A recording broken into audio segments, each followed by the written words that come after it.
All right, Mopar people, welcome back to the channel. I'm just Mopar Joe. This might be our final Little Red Express video, maybe. Let's see what we have to do. And hopefully this is not just an update kind of video, but it's actually get work done as well. Last night, I ordered the correct rubber flaps that go here, both sides. They come with new clips. Also, the rubbers that isolate these two corners for the radiator.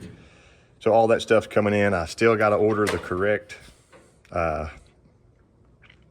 cable for the hood latch. It's still hanging out here. Anyway, I got to get my other stickers put on. I know I have one there, one or two for coolant. Small, real small stuff. Inside, we have our air stuff hooked up. I pulled the controller out because I have to flip it over. And I got to hook up the vents. Right now it blows cold air, but it's hiding underneath the dash.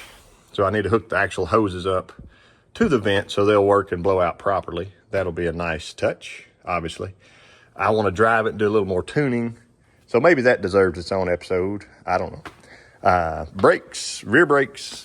I got those ordered. All that stuff needs to get cleaned up. Let's check out our rear end.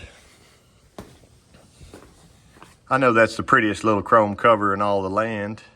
This is a Chrysler 9 1/4 rear end, but it's what's on the inside that counts. I took a picture of that before I sealed it up. But yeah, we now have a True Track locker in here, which was a big upgrade. This just had an open differential.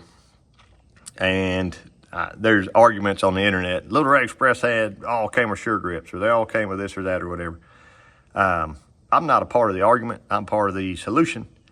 So I know this one has a nice sure grip now of sorts. Actually better than a sure grip in my opinion. But anyway, that's all upgraded.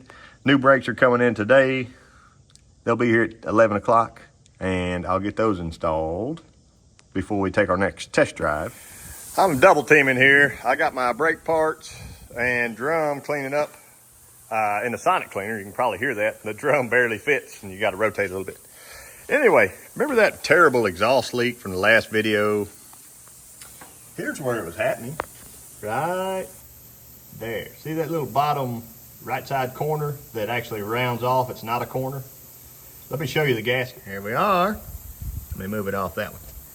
See how there's no contact down here, and that's wide open where that black kind of rolls in?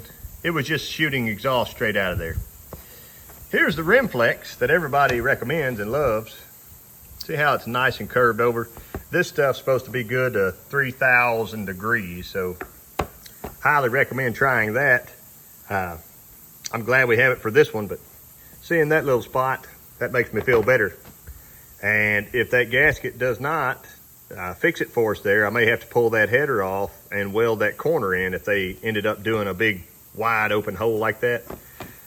I don't know why in the world these manufacturers do that, but I guess it's faster and easier. But see how the rim flex is smaller there in the floor as well, right straight through there. So that gives us more material. I remembered, and whenever I ported these heads, I don't bring the stuff all the way out to there anymore. Now that I know better, I don't do that. So there'll be nice material both directions, and we'll fill in our corner right here for us. Well, I'm glad I'm putting brakes on this thing, even if it's just to clean it up and set the adjuster to where it'll actually adjust. That would be backwards. Yeah, so there's that. Every time I lay under a truck, an older truck that's brought to me, I check the U-joints.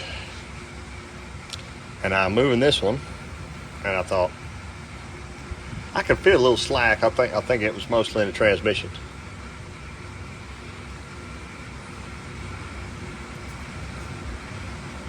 Oh, look. Why is that cap loose? How far did I drive this down? I'm glad I went maybe 5 miles, but another 5 or 10 or 20 or whatever would have not been happy miles. And the front U-joint, as I roll on up, it is greasable, but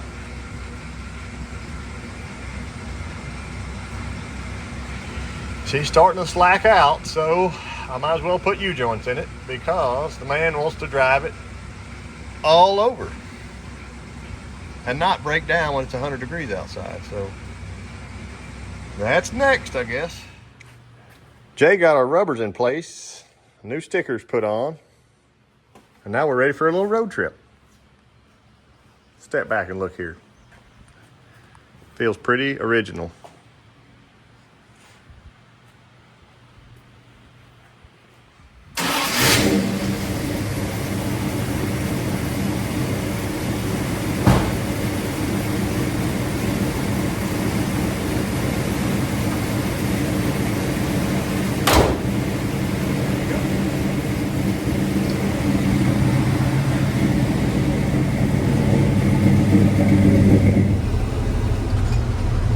Quieter than last time.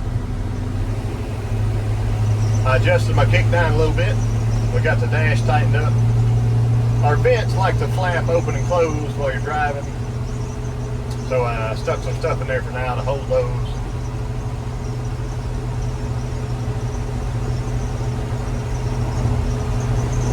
Drive along in third.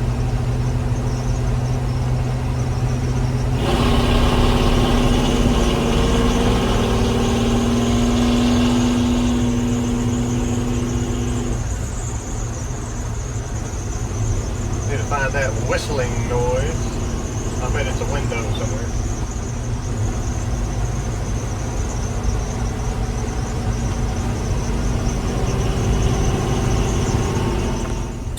Here's from a stop. Second.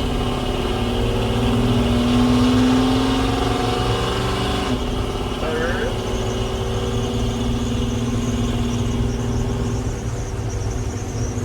That was pretty nice.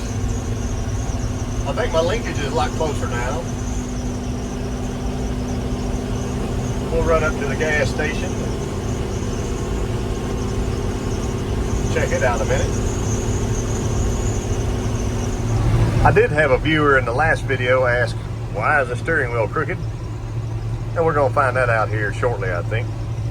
But we're cruising right along. We got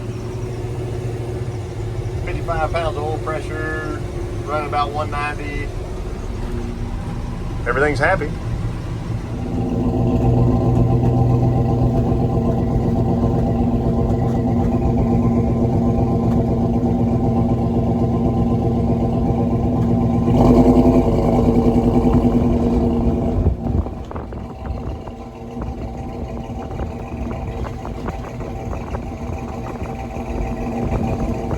Here's how much the wheels are out of adjustment. The wheel is straight inside, and we got about 4 threads showing on both of these, and on the other side it's got about 12. So on our AC job, these vents are so worn out that sometimes they'll even just blow closed, like if you hit a bump. So we may want to find something different besides clothespins, but for now, they work fine. You can do that any way you wish, but I would hate to glue them in place, and then that way you wouldn't have any freedom later. There could be a way, if we look, if we could pop one open and put a little tiny O-ring underneath there, it would take out that slack, and then as long as they stayed together as a group, it would keep them from moving apart. But you need to pop them out carefully, do all that stuff. If I get into that and break one now, it's going to delay our progress, so I'm going to leave that alone. So now that our steering wheel's straight, we had to adjust the tie rods.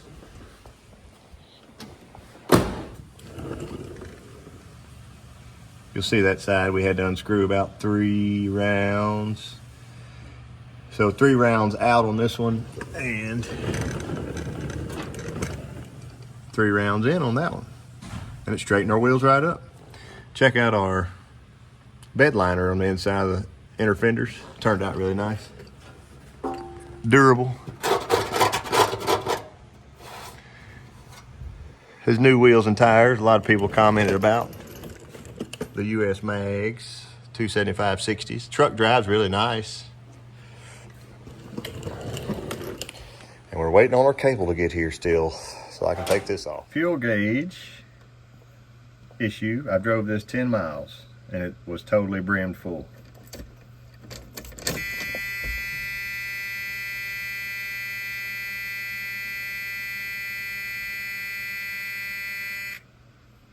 That's all she's got. The usual suspects. There's the ground, and the ground hooks to the cinder, hopefully. And if it doesn't ground, the cinder won't work, or it won't work right. Also, there's a cinder wire somewhere I have to find. It is nice and wide open right there. Wouldn't it be cool if we could just take a couple pieces of wood off and put a new cinder in? I don't think it's gonna work, because this is full of gasoline. I got it jacked up. I think I'll go ahead and change out the brake-in oil. And we got our little fresh air tubes hooked up.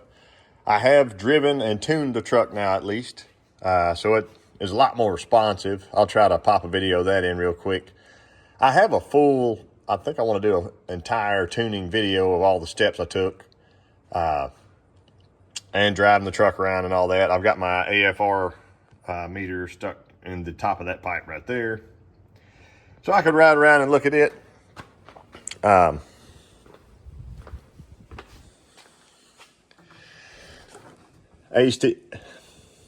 AC stuff is all completed also, so that's a separate video for somebody wanting to convert one of these trucks. I try to include every step that I used, and hopefully it goes smoothly for you. But otherwise, I think our little red truck is about ready to go home. So everybody's excited for that. Thank y'all for watching. John Roberts, the Little Red Express man, did remind me to make a playlist of everything I've done to this truck. If you like Little Red Expresses and seeing progress on old Mopars, check that out. I'll put a link to it below. Thank y'all for watching, and I will catch you next time.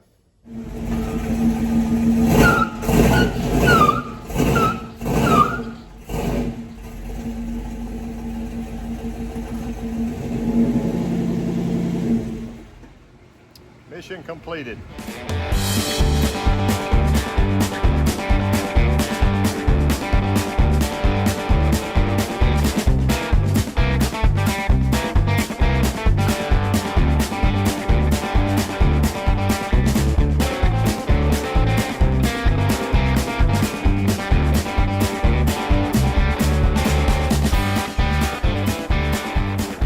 All right, Mopar people.